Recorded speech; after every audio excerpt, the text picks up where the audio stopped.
প্রিয়া কথা বলতেই প্রিয়ার সামনে একটি রঙিন পরী চলে আসে, যাকে সে স্বপ্নে দেখেছিল। এ কি, তুমি তো সেই পরী যাকে আমি স্বপ্নে দেখেছিলাম। বকুলপুর গ্রামে রূপা তার মেয়ে প্রিয়ার সাথে থাকতো। রূপার স্বামী মারা গেছে বেশ কয়েক বছর হলো। মা, ও মা, কোথায় গেলে তুমি? তাড়াতাড়ি এদিকে এসো না। ও মা।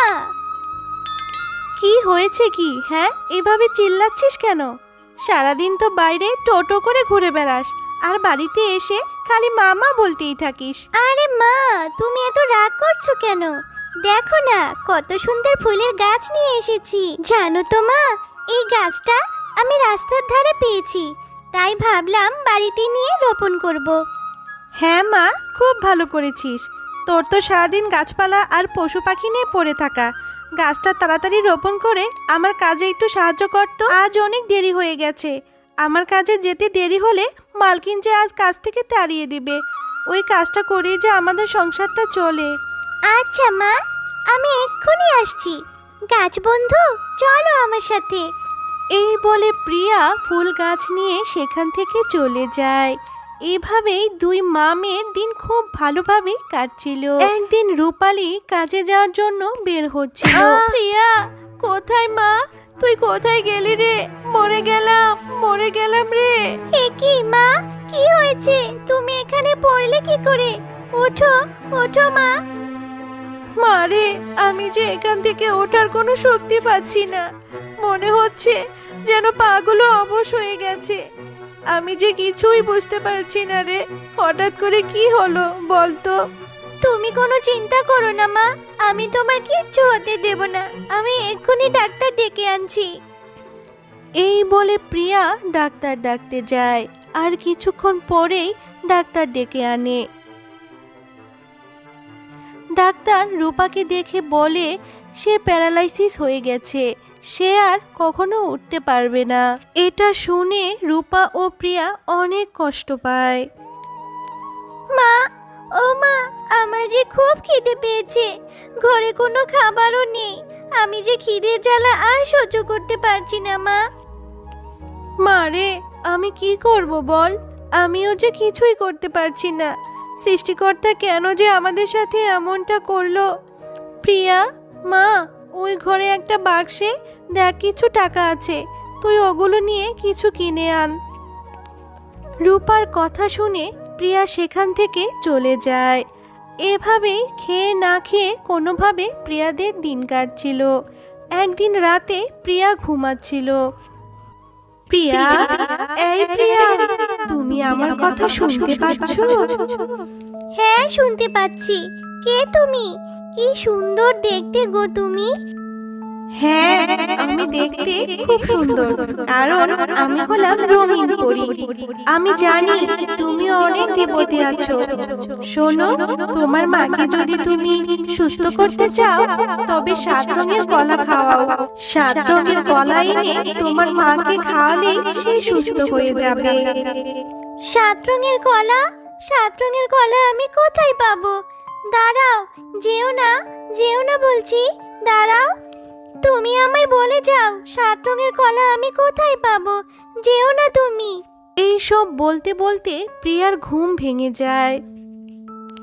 এ কি, এতক্ষণ আমি তবে স্বপ্ন দেখছিলাম, কিন্তু ওই পরী তো আমাকে 7 রঙের কলা খাওয়াতে বলল। এমন কলা আমি কোথায় পাবো? আচ্ছা, আমাদের গ্রামে যে বুড়ি দিদা আছে, উনি তো নিশ্চয়ই অনেক কিছু জানে। উনি হয়তো আমায় এই বিষয়ে কিছু বলতে পারবে। হ্যাঁ, আমি কালকেই ওনার কাছে যাব। মাকে যে আমাকে ভালো করতেই হবে। এরপর প্রিয়া পরের দিন সকালে তাদের গ্রামের এক বৃদ্ধার কাছে যায়। ওই বৃদ্ধা বকুলপুর গ্রামে অনেক আগে থেকেই বাস করত। প্রিয়া তার কাছে গিয়ে ওই 7 রঙের কলার সম্পর্কে জানতে চায়। আরে বাছা, আমি তো 7 রঙের কলার বিষয়ে জানি। এ কলা আছে 7 রঙের দেশে, কিন্তু 7 রঙের কলা বাগানে পৌঁছানো যে খুব কঠিন। ওখানে গেলে সবাইকে অনেক প্রশ্ন ও পরীক্ষার সম্মুখীন হতে হয়। সে যত কঠিনই হোক না কেন দিদা, আমি ওখানে যাব। আমার মাকে যে আমাকে সুস্থ করতেই হবে। তুমি আমায় ওখানকার পথ বলে দাও। এরপর বৃদ্ধা প্রিয়াকে 7 রঙের কলার বাগানের যাওয়ার পথ বলে দেয়, আর প্রিয়াও সেখানে যাওয়ার উদ্দেশ্যে রওনা দেয়। এরপর প্রিয়া জঙ্গল পেরিয়ে সেই 7 রঙের দেশে পৌঁছায়, আর অবশেষে এক বড় পাহাড়ের সামনে গিয়ে দাঁড়ায়। ওহ, বড্ড ক্লান্ত লাগছে।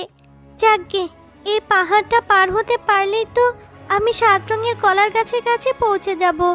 কিন্তু আমি এত বড় পাহাড় পার হব কি করে? পাহাড় পেরিয়ে যদি 7 রঙের বাগানে যেতে চাও তাহলে আমার ধাঁধার উত্তর দাও। দাদা? আচ্ছা বলো, তুমি কি দাদার উত্তর জানতে চাও? বলো, কি এমন জিনিস আছে সবসময় তোমার পাশেই থাকে এবং তোমার সাথেই চলে, কিন্তু তুমি তাকে ধরতে পারো না, ছুঁতেও পারো না? আমার সাথেই থাকে অথচ আমি তাকে ধরতে পারি না, ছুঁতেও পারি না। হ্যাঁ, এটা আমি জানি। এটা হলো আমার ছায়া, যাকে আমি ছুঁতেও পারি না কিন্তু দেখতে পারি। তুমি আমার প্রশ্নের সঠিক উত্তর দিয়েছো। যাও, এবার তাহলে তুমি তোমার গন্তব্যস্থলে পৌঁছে যাও। পাহাড়টা একথা বলতেই পাহাড়ের নিচে রাস্তা তৈরি হয়ে যায়, যা দেখে প্রিয়া অনেক খুশি হয়। আর ওই রাস্তা দিয়ে হেঁটে পাহাড় পেরিয়ে সে 7 রঙের কলার বাগানের কাছে পৌঁছায়। সেখানে প্রিয়া গিয়ে দেখে অনেকগুলো কলার গাছ। এ কি, এখানে তো অনেকগুলো কলার গাছ আর অনেকগুলো কলা। আমি কোন গাছে 7 রঙের কলা নিব, আর কোনটা খেলেই বা আমার মা সুস্থ হবে? প্রিয়া একথা বলতেই প্রিয়ার সামনে একটি রঙিন পরী চলে আসে, যাকে সে স্বপ্নে দেখেছিল। এ কি, তুমি তো সেই পরী যাকে আমি স্বপ্নে দেখেছিলাম। হ্যাঁ, আমি রঙিন পরী। তুমি আর তোমার মা অনেক ভালো আর প্রকৃতি প্রেমী, তাই আমি তোমাদের সাহায্য করতে চাই। তুমি আমার প্রশ্নের সঠিক উত্তর দিতে পারলেই 7 রঙের কলা চিনতে পারবে। প্রশ্ন? আচ্ছা বলো, কি তোমার প্রশ্ন? দিনের বেলা ঘুমিয়ে থাকে আর রাতের বেলা জাগে, ঘর নেই, বাড়ি নেই, আকাশেতে থাকে। এটার উত্তর হলো চাঁদ। চাঁদ তো আকাশেই থাকে, আর আমরা তো দিনের বেলা চাঁদ দেখতে পাই না, চাঁদ তো রাতেই দেখতে পাই। তুমি একদম ঠিক বলেছো। এই বলে পরী সেখান থেকে অদৃশ্য হয়ে যায়, আর পরী অদৃশ্য হওয়ার সাথে সাথে বাগানের সব কলা গাছও অদৃশ্য হয়ে যায়, শুধুমাত্র একটা কলা গাছ ছাড়া।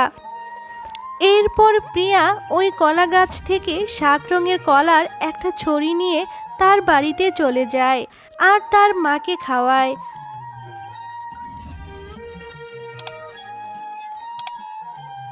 কলা খাওয়ার সাথে সাথে রূপা আবারও সুস্থ হয়ে যায়। এ দেখে প্রিয়া অনেক খুশি হয়। তো বন্ধুরা, আমাদের গল্প তোমাদের কেমন লেগেছে? যদি ভালো লেগে থাকে তাহলে লাইক, কমেন্ট আর সাবস্ক্রাইব করে আমাদের পাশেই থেকো।